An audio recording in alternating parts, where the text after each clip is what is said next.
Good morning, everybody, and welcome to the June member exclusive webinar. Today we're going to be talking about the anatomy of a sales presentation, and I'm calling this part one. Even though we're going to go through a lot of information today about the sales presentation, I'm calling it part one because in 2 months we're going to come back to this topic and we're going to dissect it further.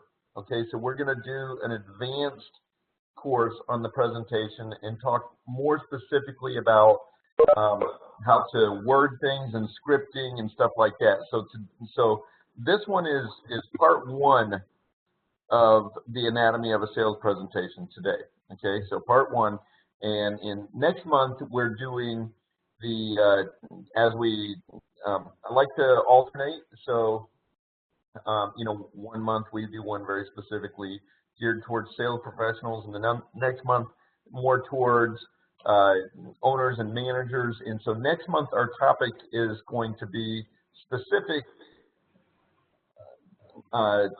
sales contest. Okay, should have everybody muted there. You guys, I don't want to hear the background noise. So we're going to do specific sales contest.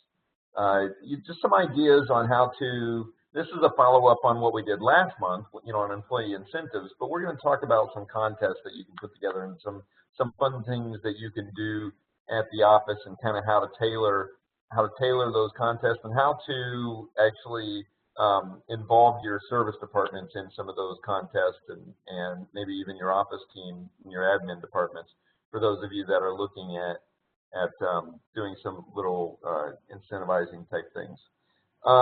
But let's get started today because we got a lot of information to cover here. First and foremost, of course, I want to say thank you very much. It is truly my honor, as always, to serve you in this way, and it's my goal with every presentation that I give to make sure that the information that I give to you is at least as valuable as the time that you're giving to me.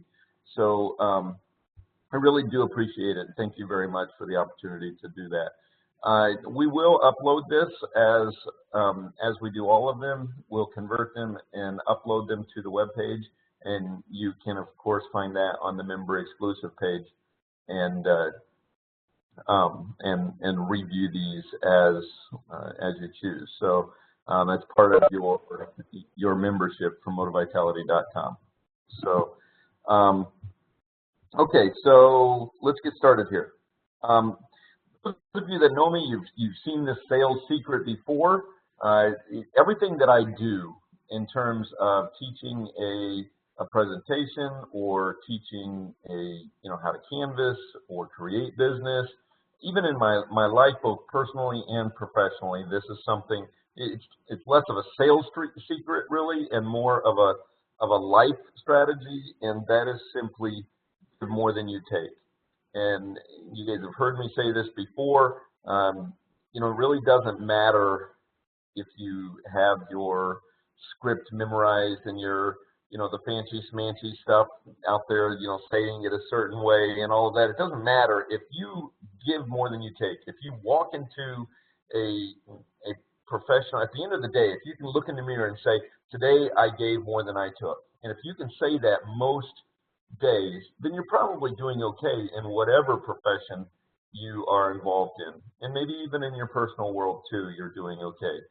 But specifically for a sales presentation, if you walk into that presentation saying, you make so much money, I'm gonna make so much commission today, this is gonna be awesome, and then you are not really looking at a give more than you take philosophy there. You're looking at a what's in it for me type thing. And while you may, no, I don't want to do that. I was trying to mute everybody. It asked me if I wanted to transfer the screen. So, so anyway, when you walk into that sales presentation and you say, I'm going to help this customer, I'm going to offer them more than I'm going to ask for, then the sales presentation itself should be pretty easy. Now, I'm not going to spend a lot of time on today's presentation. Like I said, we're going to talk scripting in 2 months. We're going to talk scripting. Okay, in today's presentation, our focus is going to be on kind of preparing, and then a sales presentation philosophy, I guess. Okay, so so let's get started on that. Give more than you can take.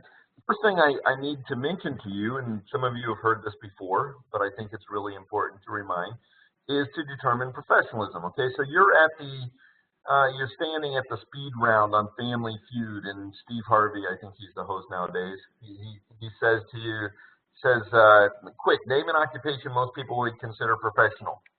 The number one answer generally, I think, would be doctor, maybe attorney or lawyer, maybe accountant would be up there.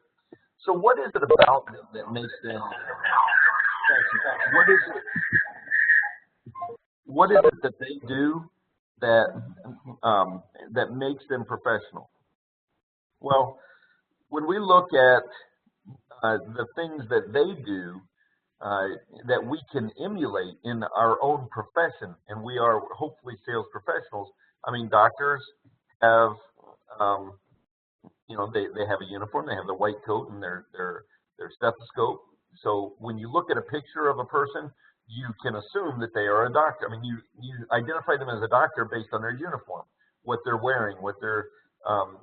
We also notice that they have clean fingernails and that they're clean cut, and they, you know, they're neat and tidy. They have that uniform. Well, when your customers look at you, do they see you the same way? Do you identify your company? Are you clean cut? Is your test kit clean? That one's huge. Okay, that is your test kit. And this is really important, your test kit is your white coat. That is your white coat and stethoscope. So when you walk into a house and your test kit is jumbled and your flasks are dirty and messed up, and you've got trash from the previous appointment in there, and you haven't, you know, your little mixing bowl that you do your hardness test in is all calcified and it's all cloudy from the calcium buildup from, you know, 20 other homes before it. You haven't dipped it in CLR to clean it up. That is your, I mean, that's just the exact same as that doctor that walks in with smeared dirt all over his or her white smock, or dirty fingernails, or something green in their teeth. Okay, that is the same thing. So that test kit, it's, you know, there are so many salespeople who don't even carry in the big test kit. I think that's a mistake. I think you need to carry in the big test kit, because remember what it was like the first time you ever opened that test kit. Remember what it was like? Remember the feeling you got? Like, wow, that's the feeling that your customers get. Now, I just had somebody remark last week when I was working with them. They said, you know, I never really thought of the test kit as a tool. It always seemed kind of gimmicky. And I think that there's some truth to that. You know, when you get the scripts and that the manufacturers, they all give us, you know, the scripts are all written, and the test kit really is about probably 40% actual quantifiable test, and the rest of it's sales stuff. You know, the scripts that they give you, the precipitation demo, the things that they give you in there, it's mostly demonstration stuff. It's hardly actual test, you know, quantifiable test. But you need the demonstrations to take the test and turn the test results into layman's terms, to explain it to a customer in a term that they can understand. We'll talk more about tests after a while, and then we're going to talk even more about them in 2 months when we do Anatomy and Sales Presentation Part 2. Okay, but your test kit is part of your attire, as well as a logo shirt and a name badge. You know, even if your shirts don't have your name on them, get one of those little magnetized badges or a pin that goes on your clothes, so that, I mean, the customers, they forget your name. You know, they're trying to remember, and if you don't want them focusing on trying to remember what your name was, rather than listening to what you're saying, so wear something that has your name on it. Doctors, they have tons of knowledge. They've gone through, you know, at least 8 years of formal education, and then they've got their internships, and then their continued education. They're continuing to learn. I mean, how comfortable would you feel going to a doctor that hadn't been back to school or learned anything new since they graduated? You know, so hopefully they're learning. Are you? Well, you're on this webinar, that's good, but are you reading the industry literature? Are you getting online and researching? Are you talking to other people? Are you going to the conventions? Are you associating with people that can teach you and help you? We assume doctors make an above average income. Are you making an above average income? Because if you're not, then maybe you should reevaluate your professionalism. How many hours do they work? They're not 8 to 5. They're not at home. Oh, look, it's 5 o'clock. Got to go home. They work until the job is done. And they practice and train frequently. Well, how often are you practicing and training? Now, I'm not talking about actually going and doing it, okay? I'm not talking about actually going out and performing surgery or doing a presentation. How often are you doing that presentation in front of your colleagues or in front of your friends? How often are you recording your own, even on an audio, and when you go into a presentation and sitting down and evaluating it and listening to it on your own? How often are you doing that? Okay, so here's my golf analogy, because you have to have a golf analogy when you're doing sales training. I think it's the law. And you know, basically what Moti-Vitality often talks about is creating business and generating that appointment and really, you know, finding out how to get in front of that customer. Well, that's like the approach, okay? And if you spend so much time, it's important. It's really important to get a good drive and to have a good middle game and to get that. But the putting is your actual sales appointment. And if you can be really good at creating business, really good at getting in front of customers. Maybe you have a company that does your long drives for you, that puts the ball on the green for you. Maybe you have a company who does that. But if your putting sucks, your score is going to be just as bad as if you went in the water or the sand every time. Okay? And your putting is the actual sales appointment. That's what it is. So that putting, I mean, if you're 3 or 4 putting or closing at a 40% closing ratio, your score is going to be horrible. So we got the sale. Yay! One way or the other, we got the sale. How do we kind of prepare for it? Well, the first thing we have to understand is information is power. The more you know about going into a home, the more you go into it, the better it can be. So I have a couple suggestions for you in terms of preparation here. First off, let me define some of the definitions I'm going to use. We got creative versus house leads. Okay, creative leads are a lead that you created on your own, that you did on your own. You look at that lead and say, this lead would not have come to this company without my direct efforts. That's a creative lead. A house lead is a lead that came to you through the company's advertising or marketing strategy. And there's some fine lines, and different companies define them differently. Okay, so you know, some companies would say if there's been, you know, I mean, I would call a creative lead one if there was a customer that hadn't been touched by the customer or by the company in 10 years, and I got on the phone and I did a checkup call and it generated a reverse osmosis sale out of that. I would call that a creative lead, because the company wasn't directly marketing to that existing customer base at that point. Even if they'd done it, that customer had no really company loyalty at that point. So I would call that a creative. Some companies would not, but it doesn't matter. We can talk about how to define creative in-house and the reasons for doing that later. But the first thing that I would do is, I mean, if it's a creative lead, you probably know where it's at. You probably know your territory. You probably know where it's at. You probably know the neighbors. You probably know things about it. And that's awesome. That's one of the reasons I love creative leads, because they're so much easier. There's so much less work. And they usually pay more. But if not, then look at the map. Okay? Don't always trust your GPS, by the way. I'm saying look at a map, a recent map, because sometimes a new house in particular may be on a new road that's not on a map anywhere. And I mean, I know that you guys have probably never had a situation where a GPS took you to a dead end somewhere where the road maybe 20 years ago went through, but since then they built you know, there's like dirt there, or a pile of rocks, or a barrier, or a berm, or something like that, you know, that blocks you from getting through. So look at the map and know where you're going so you're not late. Do a quick little Google search. You know, especially right now, there's so much conversation across the country on the the water infrastructure, but you'd be surprised at how often water comes up in local city codes or local village meetings. And if you want to be the expert, present yourself as the expert, do a quick little Google search. We all have phones. You can do this right on your phone.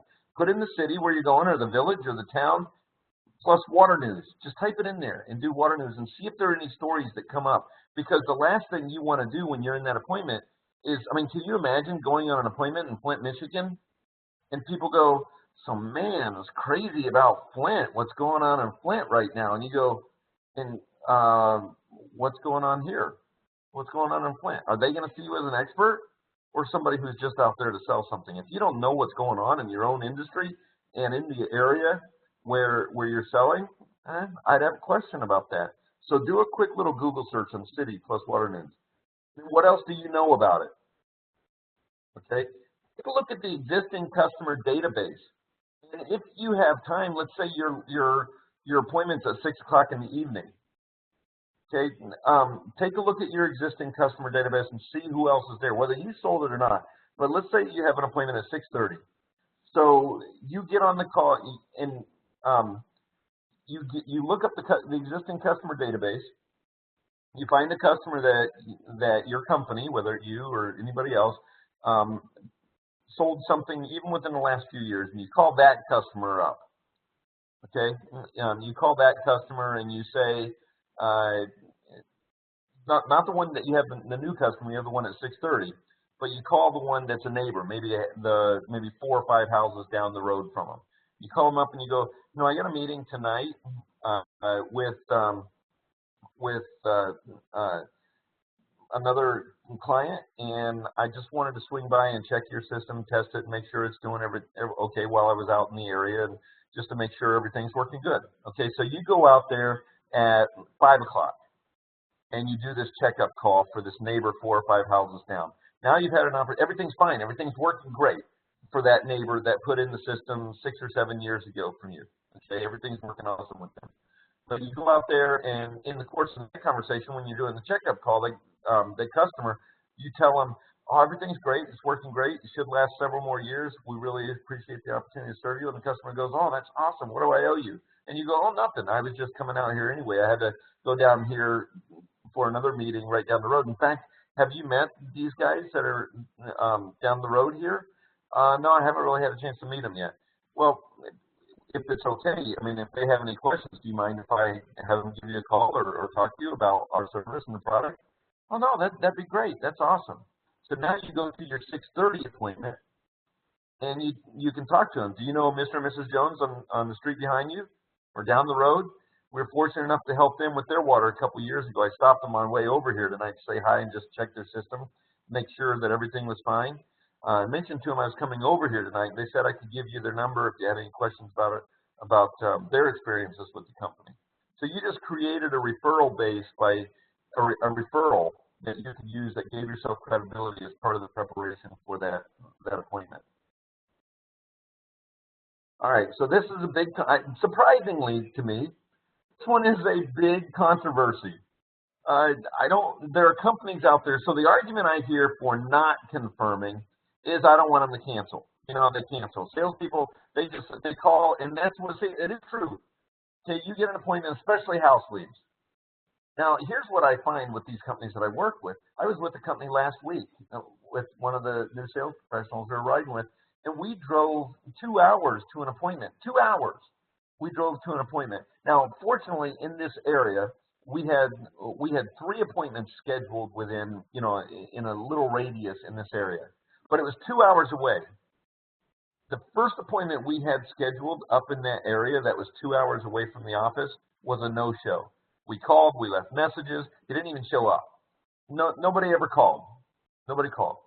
The second appointment we went to was good. It was a good one. It was a good appointment. The third one, we called the guy. We happened to call him to let him know that we were going to be there on time, and he said, "Oh, no, my wife's not going to let me buy anything. You guys don't even waste your time coming out here. I should have called you. I should have done that. I should have called." And so if we hadn't had that one good appointment, we would have driven, that would have been 4 hours out of our way. 4 hours. This, by the way, is why I hate house leads. I would way rather have creative leads in my area where I can stay focused because I don't run across that. So here's my philosophy on this. Confirm. Now, it does have to do with the way you say it. Because if you call a customer up and you say, and by the way, I'm going to say follow the policy of your company. If your company has a do not confirm policy, then obviously you gotta follow that policy. But my policy always is confirm. But if you call the customer up and you say, hey, this is Kelly, I just wanted to call and see if we're still on for 6 o'clock tonight. If they were on the edge of whether or not they were going to cancel or not, you just gave them the no. Oh, can we do it another time? I don't think that's going to work out for 6. On the other hand, if you call them up and you say, hey, this is Kelly, I just wanted to tell you how excited I am to swing by tonight at 6 and show you what we have to offer for your water treatment solutions. It works out perfect because I'm going to stop by another customer's house right on the way there. So, but that's at 5. I should be there right at 6 with no problem at all. So I look forward to seeing you then. You call then. Now, if they were on the edge, they're going to go, oh, I guess I got to do this thing. On the other hand, if they were going to cancel or they couldn't make it or they forgot anyway, then, they're going to tell you. They're going to tell you that. Oh, God, I totally forgot. And it puts it on them. I mean, how many times have you scheduled something and then realized that it was a conflict with something else? I mean, Jen does her What Women Want thing, and in that she talks about how nice it is to be reminded, to know that. So as a woman, sometimes you wonder, especially these people have had experiences with salespeople before that just didn't show up on them. They didn't show up. They just stood them up. So they weren't sure if they got it. So I say confirm. Okay. So again, this is what you say. Hi, this is Steve from ABC Water. We have a meeting scheduled for 6. I just want to let you know how excited I am to meet with you. Done some research about the water issues in your area, and I'm really looking forward to discussing these issues with you. Also wanted to confirm your house is the third on the right, correct? Okay. When to confirm? I usually do it the day of. That's when I like to do it. Some people will do it the day before, but I like the day of. What happens if you are stood up? Well, it happens. People forget, especially when you don't confirm. Okay, but if I'm stood up, this is what I do. I put it on myself. I take responsibility for myself. I say, Mrs. Jones, this is Kelly from ABC Water. I think I might have messed up. I had us down for 5 this evening, but I might have got that wrong because I'm here. And now, if you've gotten them on the phone, they'll usually go, oh, I'm so sorry, I totally forgot. Okay, and then you can reschedule right then and there.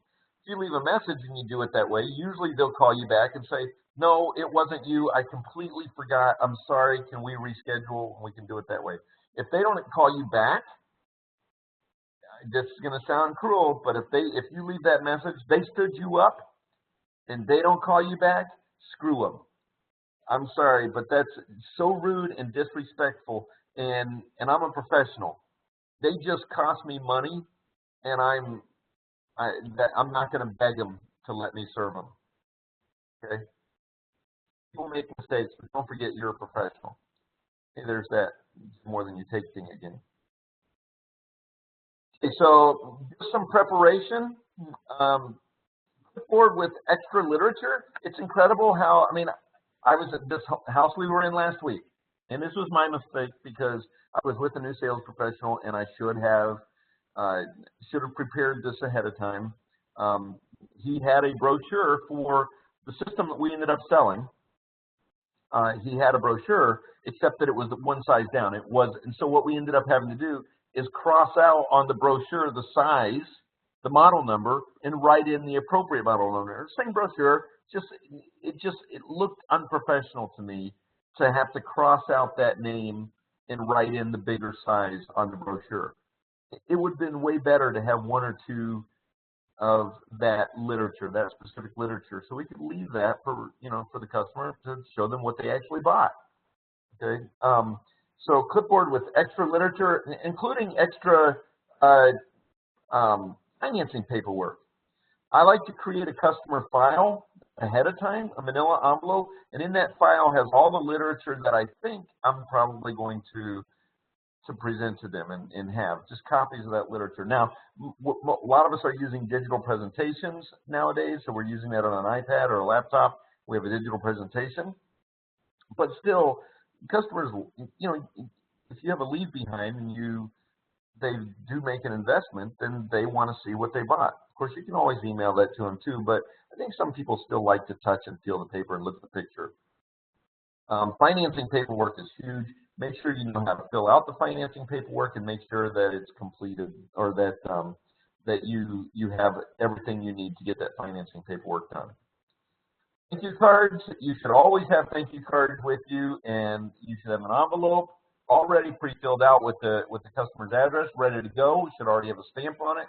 The only thing missing is what you write on the thank you card, what you say on the thank you card. But that thank you card should go in the mail immediately after the sales appointment. Immediately after. This is something new salespeople do, but then after 3 or 4 months, they stop doing it. And I would so encourage you to not stop doing it, because customers notice. Okay, and then your customer lookup, if you have access to that, that's customers you have in the area. If you have the ability to access your database, if you have a company that gives you access to that, then know what customers you have in the area so you can use them as credibility. This is such a rudimentary, silly one, but take an extra pen. It's, you know, if they're filling out the financing paperwork and you still have to fill out the sales agreement and write your paperwork, you don't have to swap back and forth the pen. Take an extra pen. Plus, pens run out of ink, and they have this pen conspiracy to do that right when you most need the pen. So take an extra pen. Okay, so before you leave for the appointment, make sure your test kit is clean. Make sure your attire is clean. Eating, be careful what you eat. Just, you know, a lot of us, because of the schedules that we have, will run through real quick and grab something from a fast food place. You know, you got an appointment that's over at 4:30 and another one at 6, and you don't have time to run home to grab something, and so you run through Taco Bell. Well, Taco Bell can create moments a couple hours after Taco Bell. I mean, I always say Taco Bell has 2 very distinct smells, before and after. And so be careful. Know what food does for you or does to you before and after. Also be careful about that big glob of mustard or ketchup that you dropped all over your shirt. It might be a good idea to have another change of clothes with you just in case that happens. Smoking, I'm not going to harp on smoking, except that you are presenting a product that I mean, you're suggesting to people that they can live healthier lives. And if you go in reeking of smoke, people are going to notice that. Okay, so, you know, they're going to notice that. So, drinking, I don't think under any circumstances, even a glass of wine or beer, or, you know, a beer before, in between those appointments, I don't think that's ever a good idea, ever. Even if it was only one, if you walk in and you smell like wine at all, and some customers are very attuned to that thing, I promise you, you're going to get a phone call to the office, and they're going to accuse you of coming and running that sales appointment drunk. People are very offended by that. Do not drink before your appointments at all. When to arrive? Well, not too early. I was with a client in California, and I know this is a cultural thing, it's different places, and they swore to me that in California, if you set an appointment at 6 o'clock, it could be anywhere from 5:30 to 6:30. That's what this customer said. I don't know. Maybe it is in those specific areas in California, and maybe some of you listening to this are saying, oh yeah, that's the way it is in my area too. But for me, if I have a 6 o'clock appointment, no matter where I'm at in the country, then I expect somebody to be there at 6.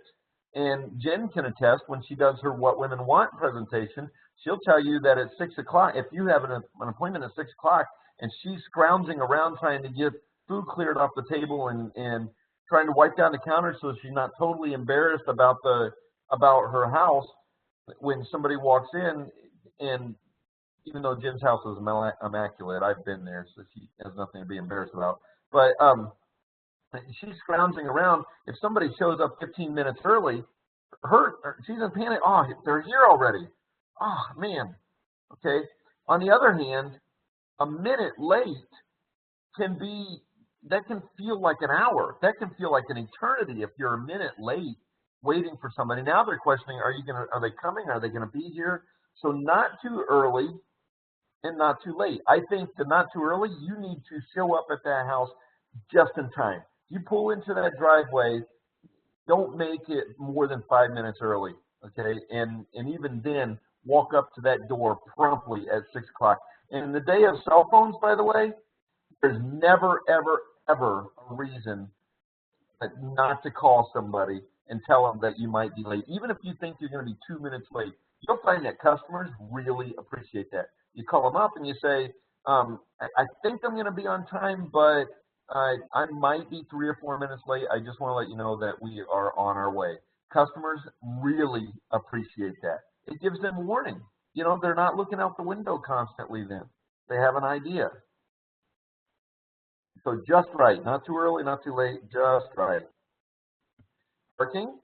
I know that this is, again, it may seem like common sense, but this is unfortunately, I'm embarrassed to say, stuff that I kind of had to learn the hard way. Nobody taught me this when I first went out and did sales. Now, a lot of people on this call I don't know if you're new or you've been here a while, but it's stuff that a lot of times, you know, it's basic stuff that you go, duh, it's common sense stuff, but I had to learn it the hard way sometimes. I think park on the street makes sense. You know, you park in the driveway sometimes, and then somebody comes home behind you and it inconveniences them because they couldn't park their car in the garage. So park on the street, especially if you have something leaking out of your car, you know, any kind of fluid or oil that goes in their driveway. They're going to be upset by that. Don't block an empty garage. Jen will tell you sometime if you ever watch her What Women Want presentation. I know I keep promoting that, but it's actually really, really good. This is where I get some of the stuff, is listening to her talk about it from a consumer's point of view and from the wife's point of view. But don't block an empty garage because you're going to disrupt it. Somebody's going to come in there and be upset that they couldn't get into the garage. Park in an empty garage. That's one that I figured out on my own. I should probably not park in that garage. So don't do that. Fluid leaks. Think about when you're leaving. Now, this is one that I seriously did have to learn from experience. Okay, you go to the appointment, especially, you know, in Michigan, it gets rainy and dark and snowy and stuff, you know, in the wintertime. And you get to that appointment and it's light. You know, say it's 5 o'clock, but you're there for, you know, it goes long, and it gets dark early in Michigan in the wintertime. Now it's 6:30 and it's pitch black outside and it's raining, and you got this little narrow driveway that you can't back out of very well. So think about leaving. Okay, think about, you know, what it's going to be like when you're leaving. People are funny about it when you back over children's toys or landscaping fences or into newly planted grass or pets. They don't like that stuff when you run over those things. And so think about what it's going to be like when you're leaving. So let's talk about the actual sales appointment. Now we're getting into stuff that I'm going to go into a lot more detail about in the Anatomy of a Sales Presentation Part 2, but we are going to cover it in this one because it's some good stuff. What are you selling? First and foremost, I don't care who you are, what product you represent, or what manufacturer you represent, you are not selling a tangible item because there's not a water softener out there made that's worth what you charge for it. Not a single one, ever. It's just simply not worth it. That I don't care and you should believe that what you sell is the top of the line and the best, but it's not worth what you charge for it. It's too expensive by itself. What makes it worth what you charge for it are the intangibles. That's the things that go along with it. Your knowledge, your professionalism, the service, the installation, all those things. That's what makes that system worth what you charge for it. And one of the things that I want you to understand is time is money, okay? These people are willing to invite you into their private space, show you their basements in a lot of cases where they have basements. I'm working with a company in Florida right now where there are no basements here, but still they're inviting you into their home. You have to do a plumbing assessment. You have to look at it. You have to test their water. They're inviting you into their private space. The stranger, this total stranger, and trusting you enough to allow you to ask sometimes very intimate questions. You plan on expanding the family? How long are you going to live here? You know, these are personal questions that invade into their personal life, and they are giving that to you. They are giving you their time. Time is money. I believe very strongly if you don't show them appreciation and respect for those things, for their offering those things, you're doing it wrong. And you should reevaluate that. But they are giving you their time. Time is money. So what are you selling? You're selling your information. They're buying your information, your suggestions, with their time. All right. It's gigantic. I was just telling this story yesterday. Okay. During the presentation, he or she who asks the most questions makes the sale.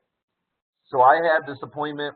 I was sharing this with a couple of the new MB pros that we brought on for a client yesterday.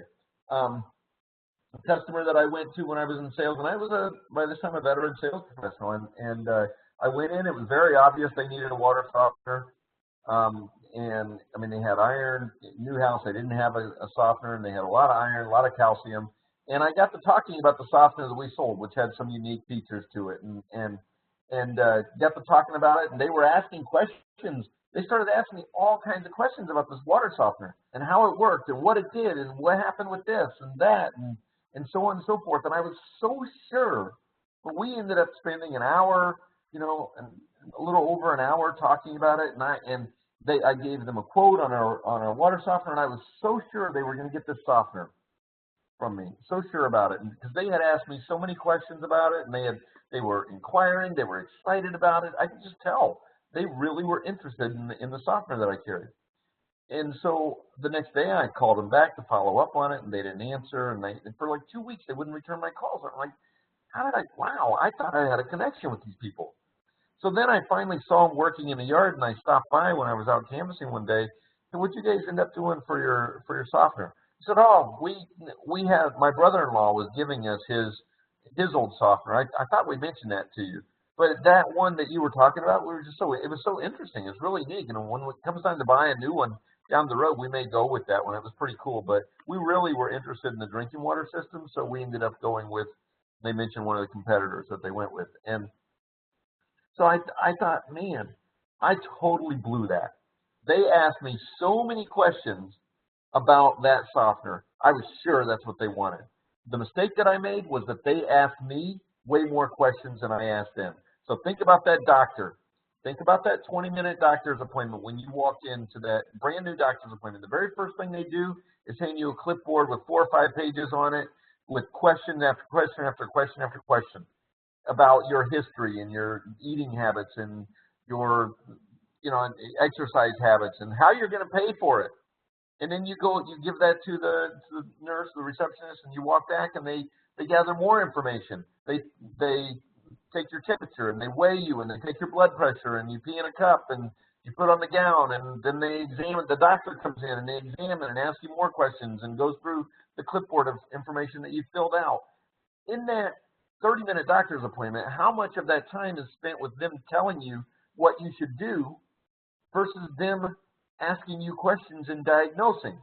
So if we're going to emulate what professionals do, why aren't we emulating what professionals do? Why aren't we asking more questions before just jumping right in, reciting some script that somebody told us to memorize and hoping that we throw out this fishing net and catch a few fish?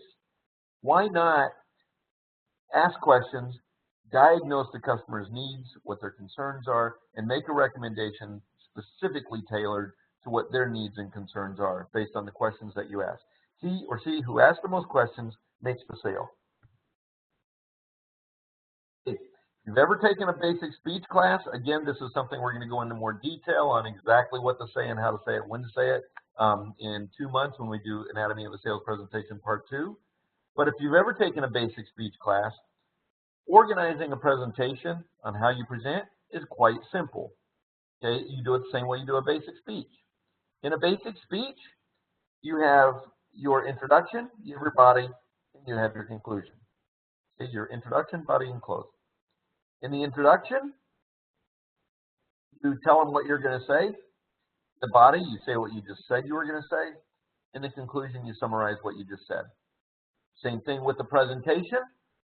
In the introduction, you tell them what we're going to do. 3 things. Always keep it to 3s. Okay, you put down the 3s.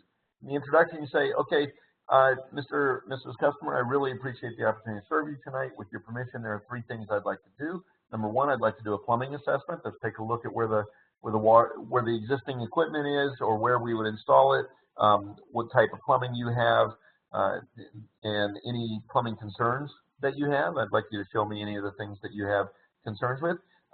After we do the plumbing assessment, we'll come back up and do a thorough water analysis and see what's in the water there.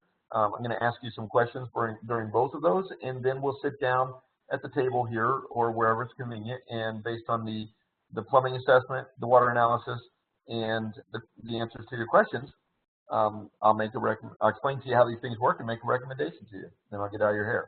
3 things. They're doing 3 things. You can do a plumbing assessment, water analysis, and then a recommendation. Okay, that's it. And you can word that however you want, but you're explaining them what you're going to do. See, I'm under the belief that when somebody has a salesperson out to the home, and I believe this because it's what I do. If I have somebody come out to my house as a salesperson, there are 2 things that I want to know. I want to know how long it's going to take, and I want to know how much it's going to cost. Those are 2 things on the forefront of my mind. So within 2 or 3 minutes of coming in the house, and I've just given them a roadmap of what I'm going to do that night. A plumbing assessment, a water analysis, and a recommendation. Okay, those 3 things. They know now what I'm going to be doing. And by the way, the second thing, how much is it going to cost? I address that pretty quickly too, because I'm not ashamed or embarrassed about my prices. Yeah, I will not sell a product that I think I'm charging way too much money for. And if I'm hesitant about offering price, if I'm hesitant about it, if I cannot justify that price in my own mind, there's no way I'm ever going to be able to justify that price to a customer. So I have 2 options. I can either go work somewhere else, or I can start giving more intangibles to justify that price. I can start making the things that I offer, even as a sales professional, more valuable. Okay? More than you take. That's what it comes down to, right? So tell them what you're going to be doing. You're going to be doing a plumbing assessment, testing the water, and recommending a solution. Why do a plumbing assessment? Well, because you can take me, who's been doing this almost 19 years, and Jeff, a guy that who just started with the company, one of our clients. You could take Jeff and put Jeff in a service uniform. He just started last week. He's on his 8th official day in the water treatment industry ever. Okay, take him, put him in a service uniform, and stand us in front of a customer, and the customers trust Jeff more than me because Jeff's in a service uniform. Okay, so when you're doing the plumbing assessment, you're not wearing a salesperson's hat. You have credibility, and it gives you can during that time you can ask questions, what I call the sensitive questions. Okay? But you need to look at the install location. You need to make sure that there's not a drain. I'm always surprised by people who sit down at the table and they test the water and then sit down on the table and make a recommendation, and then to do the plumbing assessment afterwards. What do you do in a situation when you realize there's no drain, or that outside lines are going to be hard or soft and they want them bypassed and it costs extra? You got to do the plumbing assessment ahead of time. I mean, you can discover those known complications before you price it out. And like I said, you can ask the sensitive questions. Sensitive questions, have you had an opportunity to research water treatment? You can talk about the budget. You can talk about whether or not they are going to look at monthly investments or upfront investments. And the plumbing assessment, again, is something we're going to talk about in scripting in the Anatomy of a Sales Presentation Part 2. We're going to talk a lot about how how to word these things and how to bring up price. My belief is, and this, by the way, is another one of those controversial things. This is a Moti-Vitality idea that I've discussed with other sales trainers across the country and other salespeople and professionals alike and companies. I believe in talking price early. I'm not ashamed of my price. The traditional sales strategy says you have to build the value before you can give them a price, because otherwise they're going to, wow, the price is too much. But I think I have, Jen and I can both tell you this, we have stood back and watched hundreds of sales presentations, watched people that we've trained or that we've ridden along with do this. And when they do it the traditional way, and the customer often does ask, well, this is going to cost a lot, isn't it? Or how much does this cost? This is going to cost me a lot. They ask that question early because they want to know, just like you would. So they want to know. But the salesperson almost always says, well, I can't really give you a price yet until I test the water, and I gotta really, explain to you how these things work, and then I'll have a better idea of the price. And then a few minutes later, the customer says, well, how much does that cost? And then, well, I'll explain that when we sit down at the table. And they keep sidestepping it, because we have all been taught not to talk price until we get to the end, until we've had a chance to build value. But see, here's the difference. I'm not ashamed of my price. Okay, everybody who walks onto a Mercedes dealership, lot knows that Mercedes is going to cost more than a Ford Focus. They know that it's going to cost more. They may not know specifically how much more, but they know it's going to cost more. And if somebody calls me out to the house and I sell an elite system and I sell an elite service and I am more professional than any of my competitors, then I'm not a box store. I don't care to compete with the box stores or the out of the garage company. I am proud of what I carry, and I'm absolutely going to justify my price. So I'm going to talk price. I'm going to say, well, based on my knowledge in this area, and I haven't tested the water yet, but based on my knowledge in this area, I would say that the most expensive unit I would recommend to you is going to run about $6,500. And that would include the very best water conditioner on the market, the very best drinking water system on the market, and if you needed it, an iron filter or a carbon filter or a UV or whatever, it would include all of that, and that would be installed in packs and installation and everything, and then we can go down from there. Okay, give them that high price. Now they're going to get the big eyes. Okay, they're going to get the big eyes. They're going to go, whoa, $6,500. That's way too much. I can't do that. Well, then the follow-up question on that is, well, do you have a number that we need to stay within?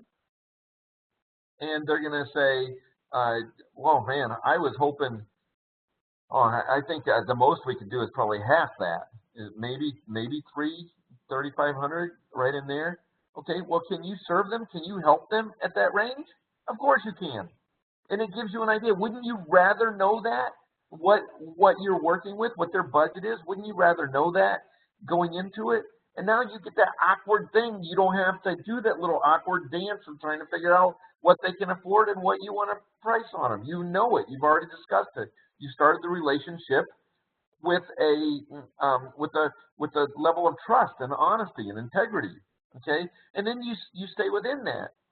So now if they come back and they go, $6,500, that's way too much. I was thinking more like $800. Well, I would rather know that too, because then you're going to eliminate them going, well, let us think about it. All that stuff at the end, because inside they're going, no way can we do that much money. And so when you say $800, when they say $800, you go, well, we do not carry any systems that are that low. Everything that we carry is top of the line. I mean, we're not an $800 company, but I'm here. Why don't I go on and test the water and explain to you what the differences are and some of the features that you'll find out there, so at least you have an idea as you continue to do your research.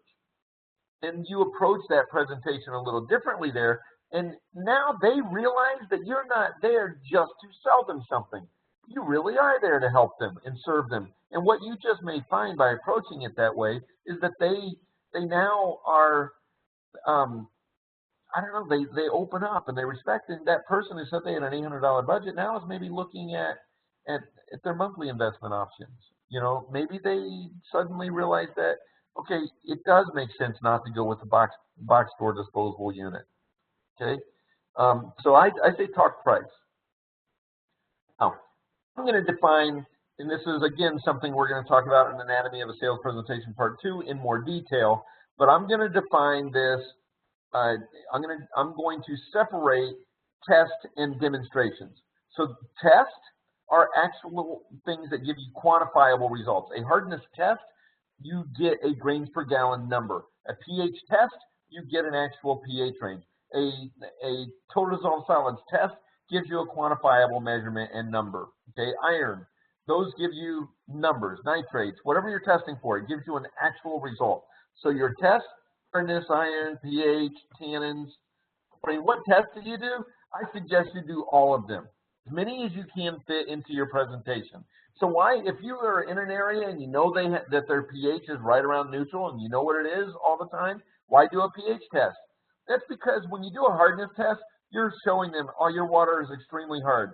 You gotta, it's twice as hard as what the Water Quality Association says is considered extremely hard water. Okay, when you do an iron, oh yeah, you're gonna have 0.3 causes staining, you have 1.5 parts. So yes, you're gonna get staining. You gotta fix that. pH? Why do a pH test if you know it's neutral? Because you have only given them bad news on everything else. And isn't it awesome to be able to say, well, the good news is your pH here is awesome. You don't have any tannins in the water, and you don't have to worry about taking the chlorine out of the water because it's well water. Okay, so give them good news. I say do all of them. Now, demonstrations, this is one that I differ with companies and in terms of opinions. I mean, when we go in, I will train somebody to do the precipitation demonstration, for example. I think that it can be, when explained properly, can be a really powerful visual demonstration. Okay, a demonstration takes those tests and they bring them into layman's terms so the customer understands. Okay, my rule of thumb when I'm teaching a sales professional from scratch is that I want the demonstration to be able to be duplicated without my special chemicals in my kit. And so I'm not opposed. I don't think something like precipitation demonstration is unethical. I just think you cannot duplicate it without my special chemicals at 2 o'clock in the morning. So if I'm laying there in the middle of the night going, man, did I get ripped off buying that $4,500 water system? Did I get ripped off on it? And I decide to get up in the middle of the night and I make tea. I can duplicate that demonstration. I can make tea with my tap water and my new reverse osmosis system. I can make tea and get the same results. I can duplicate it. If I use soap without a chemical water softener in it, like Ivory or Dreft or something like that, then I can duplicate the soap test. Okay, I cannot duplicate the precipitation demo. Okay, make sure that whatever demonstration you are doing directly correlates with the test you just did. It does not make sense to do the soap flask right after you just did the TDS. The two they don't relate to each other. The soap flask demonstration directly relates to the hardness test, to the amount of calcium that's in the water, and how there are soap savings. Okay, and by the way, don't use it as an excuse because somebody has a faucet or whatever, and you didn't want to pour soft water through your mini. Don't use RO water to do the soap demonstration because they're not washing their hands and using RO water for the soap demonstration. So don't take your bottled water and cheat and not run it through that mini water conditioner. That doesn't do any good. You're not demonstrating anything. You're cheating.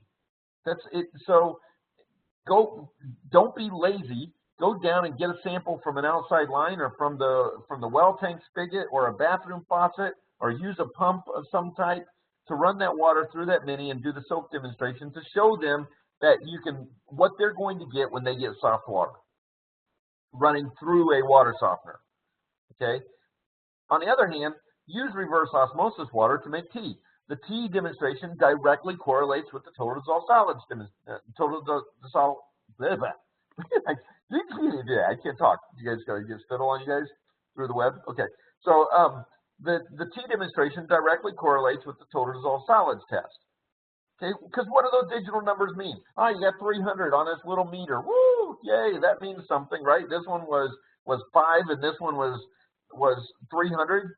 Yip-de-doo! What's that mean? But you can show them what it means. You can make tea with when the tea with the 300 total dissolved solids in it is all dark and foamy and nasty looking, and the other one is this bright orange, really colorful aromatic tea. You say what you see here is tea, water, and 330 parts per million of total dissolved solids, all the stuff in the water. What you see here is simply tea and water. So is it believable? Okay. One-leggers, we're going to talk a lot more about one-leggers next time, and this is a big one. What I will tell you is that once upon a time, one-leggers were, I mean, there are companies, there's still companies out there who won't run a sale without salespeople, without both homeowners being there. I think it's a mistake in today's day and age. You've got people working, people are more empowered. I think it is better to have both decision makers there, and the way I'm going to ask that is I'm going to suggest it. I'm going to say something like, you know, if you're anything like my wife and I, when we make a decision like this for the home, she has questions I don't think of, and I have questions she doesn't think of. Does it make sense for both of you to be there? Okay, you can ask that question, but if they say, no, they don't need to be here, trust them, okay? Don't call them a liar. Don't assume they're lying. Salespeople do that all the time. They assume the customers are lying. Well, they said they could only afford 1,000, but they really meant 3,000. Don't assume your customers are lying. If you assume your customers are lying, you can't get upset when they assume you're lying, okay? Start the relationship off with trust. Assume that you're going to be honest with each other. And one-leggers is an example of that. Screaming kids, you know, those of you that have kids, you know your kids can be the best behaved kids in the world until you have company. It's embarrassing. Don't put them in an awkward position where they have to decide somebody's coming right outside the door where I'm at with a weed whip or something. I hope you guys can hear that really loud. Wow, that is really loud here.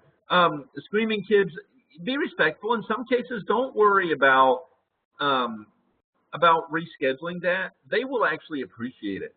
Okay, do it in a respectful way, but don't force them. You're not going to get a sale anyway if they're embarrassed about their kids. So reschedule that thing. Put it there. Come back an hour later, or when it's more convenient for them. Arguing spouses, basically, I got to say, run when it comes to the arguing spouses. You are not going to, if you walk in, you can sometimes feel that tension-filled air.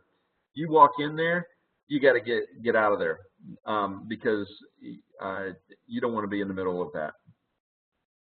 Distracted spouse. All right, the baby cannot go either. That's got to stop. Okay, I don't know if you guys can hear. So distracted spouse. That one happens a lot. I think that we're going to cover that one a lot more. We'll cover this page when we get to anatomy of the sales presentation part 2. We're going to talk more about these things in, you know, at that point. But because I think there's some ways that we can get a distracted spouse. You know, they're handling the kids, they're working on the babies. We're doing a lot of that. So I want to give that due diligence and due justice. So we're going to put that on the anatomy of sales presentation part 2 as well. But there are ways. I mean, you walk in there and she's, you know, walking in and out, or he is. Maybe he's working on the lawnmower and he's in and out of the house. And you want, I mean, it's not a one-legger, but it might as well be because neither one of them are, you know, one of them is participating only partially. So we'll talk about ways of handling that too as we get through there. Okay. Messy basement. I do want to talk about this one. You know, don't send your installers somewhere you don't want to go. Be respectful. These people have a hard job. Okay. I'm talking messy basement. I'm talking anything that you wouldn't want to go into, and that happens. You're professional. Okay. Your installers are professional. Show them respect. Also, be aware, the other part about a messy basement, your homeowners sometimes are embarrassed about that. I am about mine. I've got, in my house, in my upstairs is fairly clean, and, you know, I mean, I'm a bachelor, but it's fairly clean and it's good. But I hate taking people in my basement because it's right now, my son's got all this stuff stored there, and it's embarrassing. And so be aware that they are trusting you and that this is a huge compliment to that you're going down there. Be respectful of that. And then leaving a arriving competitor, that happens sometimes. It will happen when you are leaving the house, the competitor's pulling up, or you're getting there just as they're leaving. Be respectful to them too. A lot of salespeople have a tendency to want to bash that competitor. don't get into a pissing match with them. Okay, don't go in there and bash them. Don't say anything bad about them. Be respectful to them. Short timers. And I just see that I switched to an hour, but I want to talk about this one. The short timer is the one that that says, you know what, I only have 20 minutes to finish this appointment. You've got to get straight to the point on those. Don't dilly-dally with the time. You need to jump straight to the point. You need to say, okay, well, because you're not going to be able to completely do your entire demonstration and presentation during that. So ask them if you can reschedule. Does it make sense to reschedule? No, I just want to get it done. Just test the water and get it there. Well, there could be that they're asking that because they had your competitor who came in there and spent 4 hours in there before doing the demonstration. So get straight to the point and say, okay, then if we have about 20 minutes, do you mind if I ask you some very direct questions as what, in terms of what you're looking for? Are you looking at both the water conditioner and the drinking water system? Are you looking at a twin tank system or a single tank system? Are you looking at warranty? What types of things? And do you have a budget in mind? Ask them those really direct questions. Get straight to the point of what they want, and then test the water and give them a recommendation based on that. This page is one that we're going to spend more time on. So we'll go back over some of the stuff, but again, there's a lot more to say about stuff on this page. I want to talk about this page and Anatomy of a Sales Presentation Part 2. Religion and politics, I think we're going to, all of these we're going to go into because I'm asked my time, and I knew that this was going to happen. But we will also talk about these issues in Anatomy of a Sales Presentation Part 2 in 2 months. Give more than you take. And so let me just give you a preview of some of the things. We're going to talk about the close next time. Brochures. These are the slides here. Okay, we're going to talk about when to ask for referrals and service and follow-up. And so that will be the Anatomy of a Sales Presentation Part 2. Okay, so we are gonna focus more on scripting next time, and we're going to talk about the end, the close, and how we do all of that. Okay. Next month, though, it's sales contest. We're going to talk very specifically about sales contest next month. In 2 months will be Anatomy of a Sales Presentation Part 2. Anybody have any final questions here before we go? I'm going to unmute everybody. See how bad the background noise is. Okay, everybody should be unmuted. Unmute all. There we go. Any questions? Any questions? Nope. Okay, with that, you guys, thank you very, very, very much. It is always my honor to serve you, and I appreciate it a lot. And I will talk to you next month, if not before. Oh, don't forget tomorrow's Thursday morning MV Pro call. Love to have you all there. Okay, it's 8:30 Eastern. So thank you all. Bye. Thank you, Kelly. This is Art Friedrich.